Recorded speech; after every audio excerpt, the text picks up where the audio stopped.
भैरवी फडके कुटुंबातील शेंडफळ एकत्र कुटुंब पद्धतीत वाढलेली एक साधी सरळ कोणाच्या अध्यात मध्यात नसलेली मुलगी।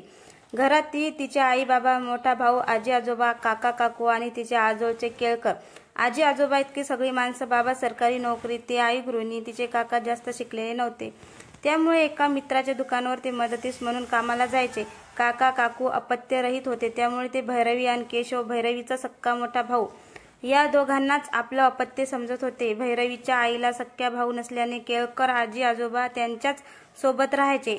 भैरवी दिसायला अगदी साधारण होती, सावळा रंग, खांद्यापर्यंत रुळणारे केस, मध्यम बांधा असं तिचं व्यक्तिमत्व होतं। कोपऱ्यात रूपाचं भरभरून दान नसल्याने कधी ती मैत्रीण तर कधी नातेवाईकांमध्ये थट्टीचा विषय बनायची। खूप वाईट वाटायचं तिला की परमेश्वराने आपल्याला खूप नाही पण थोडं तरी रूप बहाल करायला हवं होतं। तिच्यापेक्षा वयाने 3 वर्षांनी मोठा असणार तिचा भाऊ केशव अगदी गोरापण होता, त्यावरून तर तिला अजूनही कमी लेखत सगळे। आईला सगळ्याची बोलणी आणि टोमणे सहन करावे लागत। आईची आई तर भैरवी समोरच्या तिच्या आईला बोल लावी, वंदे, अगं ही पोरगी कोणावर गेली कोणास ठाऊक, तुझा केशव अगदी गोरापान आहे आणि हीच काय ग इतकी सावळी आहे, हिला उजवताना फार कष्ट होणार रे बाई तुला। आण वसंतरावांना किती उंबरटे झिंजवायला लावेल ही पोर ते भगवानच जाणे।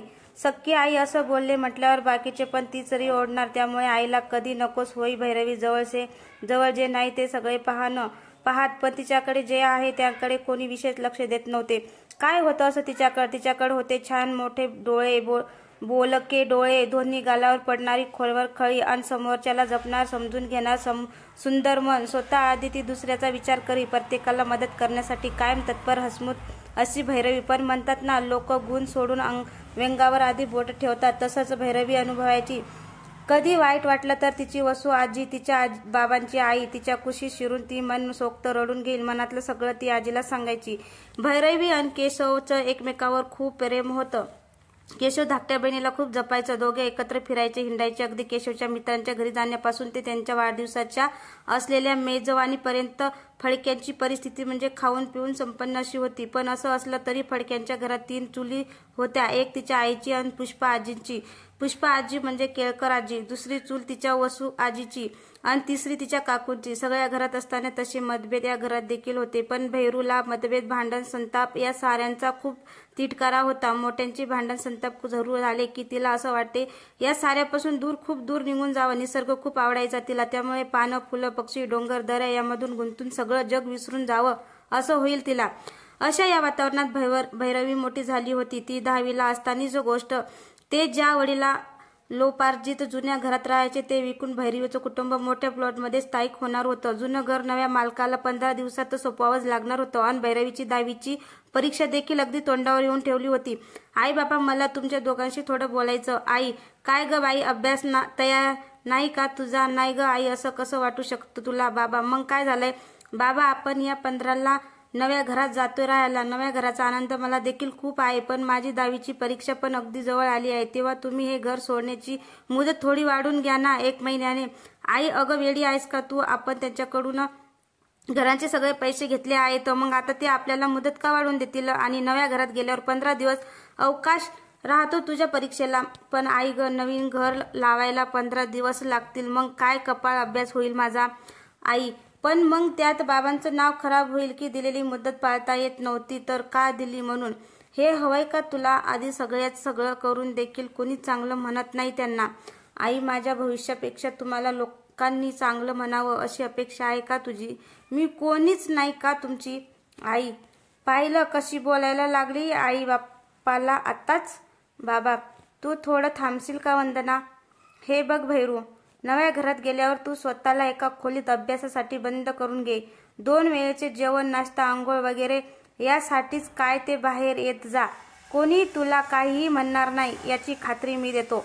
पण बाबा, आई, आता पुरे करा हा विषय, उशीर झालाय, बराच झोपा आता, उद्या बरीच कामं आहेत मला। थोडी खरेदी करायची नव्या घरासाठी। नाईलाजाने भैरवी झोपण्यासाठी गादीवर लवंडली, पण मनात मात्र नव्या घराचे आणि परीक्षेचे विचार फेर धरून नाचू लागले। ठरलेल्या दिवशी ठरलेल्या वेळी भैरवीच्या वडिलांनी जुन्या घराच्या चाव्या नव्या मालकांकडे संपूर्ण केल्या व त्या वास्तूचा जड अंतकरणाने निरोप घेतला। भैरवी बिचारी निशब्द होऊन निश्चलपणे बघत उभी होती.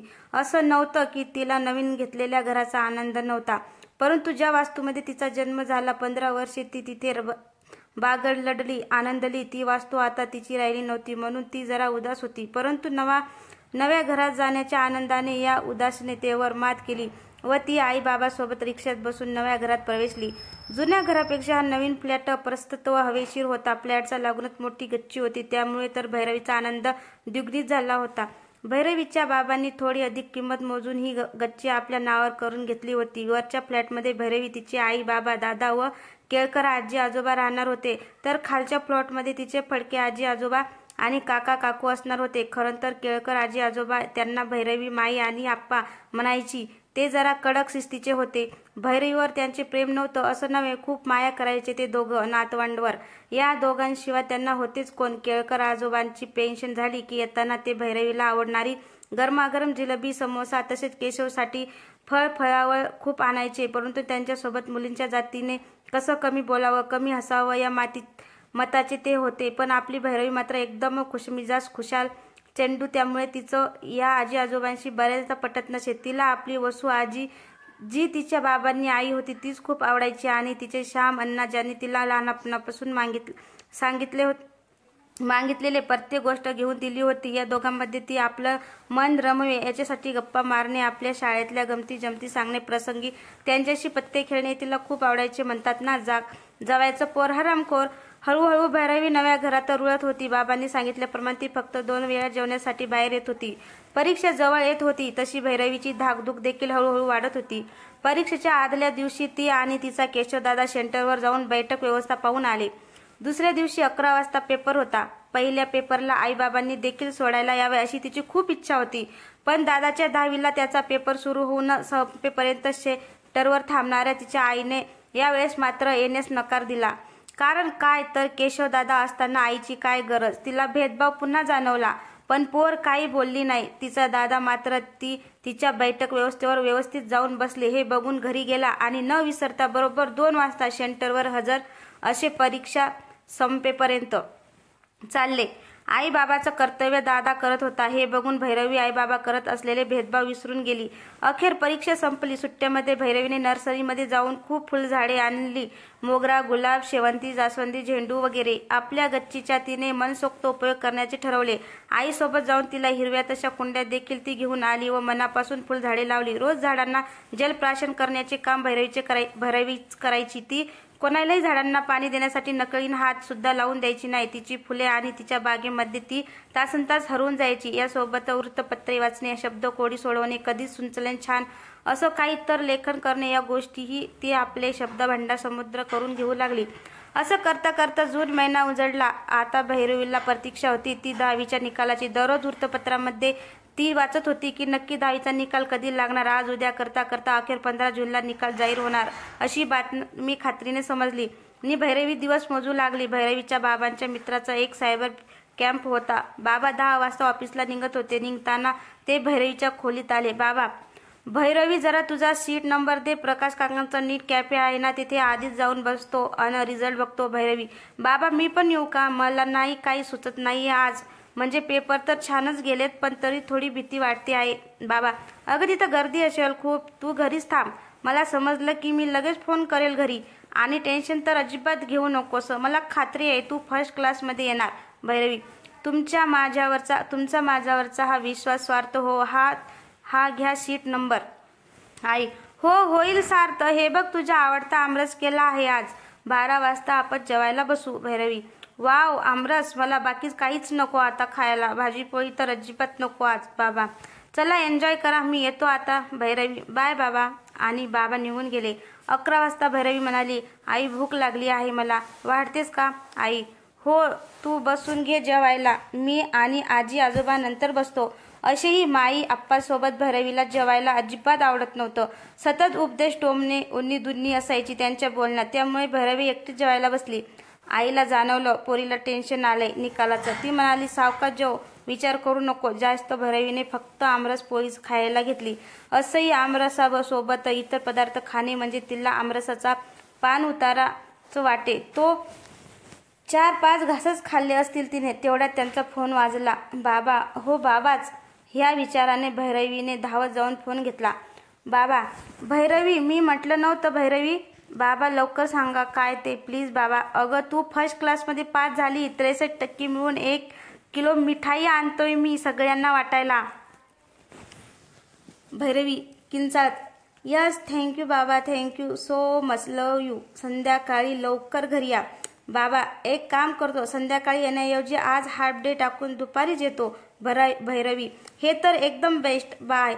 भैरवीने ही बातमी घरात सगळ्यांना अगदी झाडून सगळ्यांना सांगितली. माई अप्पा थोडे नाराज झाले की केवळ 63% मिळाले, पण त्यातल्या त्यात समाधानी वाटले की पोरीने फर्स्ट क्लास काही सोडला नाही. वसू आणि अण्णा तसेच काका काकू देखील खूप खुश झाले आणि फडके कुटुंब पुन्हा एकदा सुखाशीनं झालं. आनंदोत्सव साजरा करून झाला. आता शो सुरू झाला तो उत्तमोत्तम शिक्षण देणाऱ्या कॉलेजचा आणि अर्थातच उज्ज्वल भविष्य असलेल्याच्या. भैरवीला कलेची अत्यंत आवड, कविता साहित्य याची तिला खूप आवड होती. म्हणून तिची इच्छा होती की आर्ट्स घेऊन साहित्य विषयात पदवी घ्यावी. पण सगळ्यांनीच तिला वेड्यात काढले. अगदी तिची जवळची मैत्रीण असलेली पल्लवीने सुद्धा. भैरू अगं कोणी कुत्र विचारत नाही त्या आर्ट्सला. त्यांना खूप कमी मार्क असतात आणि कुठेच प्रवेश मिळत नाही. तेच जातात फक्त आर्टला. तू तर फर्स्ट क्लास मिळवला आहेस, मग का आर्टला जाऊन स्वतःची किंमत कमी करून घेत आहेस? आपण दोघीही सायन्स घेऊ. खूप स्कोप आहे पुढे या क्षेत्रात. अगं पण आर्ट्समध्ये स्कोप नाही, करिअर नाही असं कोण म्हणतं? मला साहित्य विषयात पदवी घेण्याची खूप इच्छा आहे. ती घेऊन मी शिक्षिका होऊ शकते. विद्यार्थ्यांचे पवित्र काम करू शकते. त्यासारखे पुण्य नाही. आई म्हणाली. काही गरज नाही. त्या शिक्षिका पेशात डोक्याला ताप असतो. सहज सोप्या पद्धतीनं तुला तुझ्या पायावर खंबीर उभं राहता येईल अशी साईड घे. नसती बुद्धी होती आर्ट्सला जाण्याची. माझ्या नातेवाईकांमध्ये उगा शोभा की वंतू तुझी मुलगी फक्त BA शिकली. आमचा मुलगा बघ इंजिनियर आहे, वकील आहे. नको बाई, एक वेळ तू वकील हो, पण आर्ट्स घेऊन आयुष्याची परवड करून घेऊ नको. बिचारी भैरवी पुन्हा हिरमुसली. आज पुन्हा तिच्या मनात असलेला, तिला हवं असलेल्या करण्यापासून तिला रोखत जात होतं. मुळात तिला काहीच कळत नाही. या आविर्भात सारे तिला सल्ले देत होते. मला कोणी कधी समजून घेणारच नाही का की आयुष्यभर मला दुसऱ्यांच्या व कुटुंब्या वापराव्या लागतील. प्रत्येक गोष्ट करण्यासाठी केशवदादाला 10वी नंतर जी डिप्लोमाची साईट हवी होती ती त्याने सहजपणे घेतली. त्याला त्यावेळेस कोणी जास्त सल्ले दिले नाही. मग मलाच का हे सगळं एक व जातंय. खूप गोंधळ उडाला होता. 10 जण 10 सल्ले देत होते. त्यामुळे तिला गरगरायला लागलं होतं. आईच्या एका मैत्रिणीने तर तिला चक्क नर्सिंगला जायला सांगितलं. अंगावर झुरळ पडावं तशी ईज किंचाळून ती तिच्या खोलीत निघून गेली होती. यावेळेस देखील तिचा केशवदादा तिच्या मदतीला पुन्हा धावून आला. भैरवीला घेऊन तो तिच्या शाळेच्या मुख्याध्यापकबाईंना भेटला. इतर मुलींचे आई बाबा त्यांच्यासाठी धावपळ करतात बघून भैरवीचं मन आक्रोश करे. तिला कधी कधी वाटे की मी यांची सावत्र मुलगी तर नाही. एक दिवस तर ती चक्क बोलली की घरात 4 बोटं उमटून घेतली होती आपल्या गालावर. तिने आईची मग न जेवता तशीच रडत रडत झोपी गेली होती. काय अपेक्षा होती तिच्या आई बाबांकडून की जसं केशवदादासाठी करतात तसं माझ्यासाठी पण करावं. पण ह्या तिच्या पदरात उपदेश डोस याशिवाय काहीच पडत नव्हते. पण उपाशी झोपी गेलेल्या भैरवीला बघून आईला गलबलून आलं की उगाच लेकरावर हात उचलला. दुसऱ्या दिवशी आईने प्रेमाने तिला जवळ घेतलं, समजावलं. भैरवी उगाच गैरसमज करून घेतला आहेस तू की आम्ही तुझ्यात आणि केशवमध्ये फरक करतो. आईला सगळी लेकरं सारखीच असतात. तू आई होशील ना तेव्हा तुला कळेल ते. हे बघ मी चिडते किंवा तुझ्यासोबत तुझ्या कॉलेजच्या प्रवेशासाठी येऊ शकत नाही कारण केशवची 10वी झाली तेव्हा आजी जरा तरी चालत फिरत होती. पण आता त्या गोष्टीला 3 वर्षे झालीत ग. नाही होत तिच्याने आता, म्हणून मला घरात थांबावं लागतं. हे बघ तू नाराज नको हो, पण तुझ्या कॉलेजचं काम झालं ना की मी बाबांना सांगते की जवळच एखादी छोटीशी ट्रिप करून येऊ आपण. कॉलेज सुरू होण्याच्या आधी जाऊन येऊ आपण. हो आई खरंच जाऊ ना आपण. किती वर्ष झाली आपण लग्न कार्य सोडून इतर कुठेच नाही गेलो. कंटाळा आला ग नातेवाईकांना कडे जाऊन आता. बरं मी आजच रात्री बोलते बाबांशी. बाबांना देखील आईचं म्हणणं पटलं. ते म्हणाले चला जाऊन येऊ 4-5 दिवस कुठेतरी. भैरवीला कुठे जायची इच्छा आहे? लोणावळा. मला पावसाळ्यातील लोणावळा बघायची खूप इच्छा आहे. बाबा ओके. उद्याच प्रकाश काकाशी बोलतो. त्यांच्या सगळीकडे ओळखी आहेत. छान असं हॉटेल मिळवून देईल तो आपल्याला. आजोबा आम्ही काही येणार नाही. थंडी काही झेपणार नाही आम्हा दोघांना. तुम्ही चौघे या जाऊन. काही काळजी नका आमची करू. राहू आम्ही 4 दिवस निवांत. भैरवीसाठी तर हा अजूनच मोठा आणि सुखद धक्का होता. ती बघतच राहिली. नाही, नको तिथे शिस्त लावू, बघणारे आजी आजोबा येणार नाही म्हटल्यावर तर तिच्या आनंदाला पारावारच राहिला नाही. आता निदान 4-5 दिवस का होईना, पण मी आनंदाने मुक्तपणे फुलपाखरासारखं बागडू शकणार होती. तिच्या आवडत्या निसर्गाशी एकरूप होऊ शकणार होती. त्या आनंदातच तिने आईने बनवलेल्या पावभाजीवर मनसोक्त ताव मारला आणि बाबांनी तिला आवडतो तो आईस्क्रीम मधल्या स्ट्रॉबेरी फ्लेवर आणला होता. त्यांचे गुटके घेऊन ती मनात फुलत असलेली आनंद स्वप्ने जपत निद्रा झाली. अखेर भैरवीने कॉमर्सला ॲडमिशन घेतलं आणि आईबाबांनी तिला कबूल केल्याप्रमाणे तिच्यासाठी लोणावळ्याची ट्रिप अरेंज केली. बाबांनी प्रकाश काकांच्या ओळखीने लोणावळ्यात राहण्यासाठी एक छानसं हॉटेल बुक केलं. तसेच फिरण्यासाठी एक गाडीसुद्धा बुक केली. भैरवी आजतागायत नातेवाईकांची लग्न कार्यमोजी याशिवाय दुसरीकडे कुठेही बाहेर पडली नव्हती. नाही म्हणायला ती छोटीशी असताना आईबाबांनी तिला गोवा फिरून आणलं होतं, पण तेही मित्रमंडळीच्या फॅमिली टूरमध्ये. यावेळेस मात्र ते चौघेच असणार होते. भैरवीचं कॉलेज जुलै पासून सुरू होणार होतं आणि पावसाळ्यातलं लोणावळ्याचे सौंदर्य म्हणजे आहा. इंद्राच्या दरबारातील लावण्यवती देखील आपल्या डावीपण आल्याने आपली मान तुकवतील असं आरसपाणी सौंदर्य असतं लोणावळ्याचं. मैत्रिणीकडून आजतागायत तिने लोणावळ्याचं वर्णन फक्त ऐकलं होतं, परंतु उद्या प्रत्यक्षात ती त्या स्वर्गीय, अलौकिक, अद्भुत अशा सौंदर्याचं अवलोकन करण्यासाठी प्रवासाला निघणार होती. आईच्या बरोबरीने भैरवीची तयारी सुरू होती. पावसाळा असल्यास छत्री, रेनकोट, पावसाळी बूट, सर्दी तापावरची औषधे, खाण्याचे पदार्थ सगळे आठवून आई आणि भैरवी जमा करत होत्या.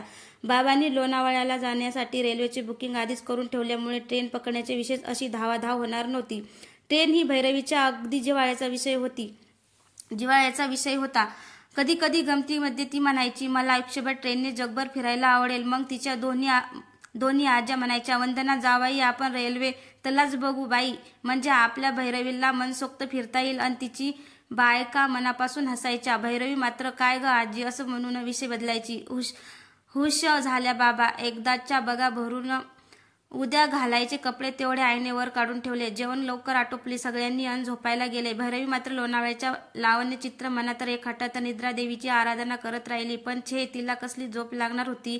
पहाटे 5ची गजर वाजला आणि सगळे जागृत अवस्थेत आले. भरभर आंघोळी उरकल्या. आजीने गरम गरम साजा केला. त्यावर भरपूर ओलं खोबरं, कोथिंबीर पेरली, बारीक शेव भुरभुरली, लिंबाची फोड ठेवली. सगळ्यांनी पुरेसा नाश्ता केला. देवाचा आशीर्वाद घेऊन थोर मोठ्यांना नमस्कार करून जेवणाचा डब्बा घेऊन चौघे स्टेशनवर जाण्यास प्रस्थान करत झाले. भैरवी आज खूप खुश होती, कारण एक तर तिला निसर्गरम्य स्थळ खूप आवडत होती आणि दुसरे म्हणजे खूप दिवसांनी तिला तिची रेल्वे पुन्हा भेटत होती. येथावं काय सारे स्टेशनवर पोहोचले. शहराप्रमाणे स्टेशन देखील नुकतंच जागं होतं, त्यामुळे हळूच निद्रेतून बाहेर येणाऱ्या स्टेशनला बघताना भैरवीला खूप मजा वाटत होती. कुठे सफाई कर्मचारी प्लॅटफॉर्म झाडत होते, तर कुठे स्टॉलवाले आपला रात्री जमा करून ठेवलेले जामामिना पुन्हा मांडत होते. वडे, भजे, कचोरी यांचा सुगंध हवे सामावून जात होता, तर कुठे हमाल लोक उगाच भडकत फिरत होते. भैरवी सहजच फिरत सगळी दृश्य सामावून घेत होती. सामान ठेवलेल्या ठिकाणी परत येताना तिला आवडतं म्हणून मासिक घेतलं गाडीत वाचण्यासाठी. ठरलेल्या वेळात गाडी आली. चौघीजण गाडी शिरले. रिझर्वेशन असल्यामुळे जास्त काही सांगावं न लागतं सगळे आपल्या सीटवर प्रस्थान पण झाले. भैरवीची दादाशी लाडी भांडून खिडकीपाशी जागा पटकावून घेतली. ही ट्रीप खास भैरवी करताच असल्याने सगळे तिच्या कलाने घेत होते, म्हणून भैरवी जरा जास्तच खुश होती. मुक्त हस्ते उधळण केलेल्या निसर्गाचा ठेवा, हिरवळ, आमराई, नद्या, उंच उंच नभाशी नातं जोडून पाहणारे पर्वताचे झुळके हे भैरवीच्या मनाला परमोच्च आनंद देत होते. तिच्याजवळ कॅमेरा होता. खिडकीतून ती या निसर्ग लावण्याचे खूप सुंदर पद्धतीने चित्रीकरण करत होती. हास्य विनोद करत प्रवास सुरू होता. दरम्यान दुपारी 12 वाजता सर्वांनी गाडीतच जेवण करून घेतले. दुपारच्या 2च्या सुमारास गाडीने लोणावळा स्थानकात प्रवेश केला. सामान घेऊन सावकाश भैरवी आई, बाबा आणि दादा सोबत खाली उतरली. रिक्षा भाडे ठरवून ठरलेल्या हॉटेलवर ते रिक्षाने पोहोचले. निसर्गाच्या पर्वताच्या कुशीत वसलेले हे छोटंसं हॉटेल भैरवीला खूप आवडलं. त्यांच्या दर्शनी भागात लॉन, छोटासा झोका बसवण्यासाठी आकर्षक बाग आणि खुर्च्या होत्या. तिथून गाव खूप छान दिसत होतं. आल्हाददायक अशी वाऱ्यांची झुळूक मधूच येऊन वर्दी देत होती. 7-8 पायऱ्या चढून वर आल्यावर स्वागत कक्ष होता. तिथले लोक अत्यंत अदबीने प्रत्येक पर्यटकाला योग्य ते मार्गदर्शन करत होते. रूम सर्व्हिसवाले सगळीकडे चादरी अशा पिण्याचे पाणी पोचवत होते. आलेले पर्यटक काही बागेत रेंगाळत होते. छोटी छोटी मुलं झोके खेळत होती. स्वागत कक्षातील सोफ्यावर बसून काही जण वृत्तपत्र वाचत बसली होती. कविता वाचत बसली होती.